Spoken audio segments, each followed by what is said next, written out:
শুনলাম নাকি বাংলাদেশের কোন যেন টিকটকার লালপুরে গিয়ে কট খাইছে। সে আর কেউ নয়, যিনি আপনাদের সব সময় হাসাইতেন, তিনি হলো ভাইরাল লিটন ভাই। লিটন মানে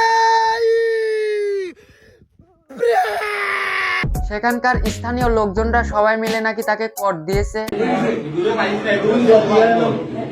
আবার শুনলাম নাকি সেই স্থানীয় লোকজনরাই সবাই মিলে তার মাথার চুল কেটে কাইয়া ঠোকরা করে দিয়েছে।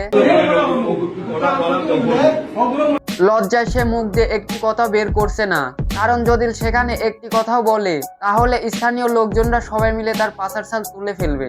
তাই জনরস থেকে বাঁচার জন্য চুপ করে আছে। কি করবে, মনে সবকিছু মানলেও তো ওইটা মানে না। মানে এটার মানেও যদি বলা লাগে তাহলে তো তুই শালা হিজড়া।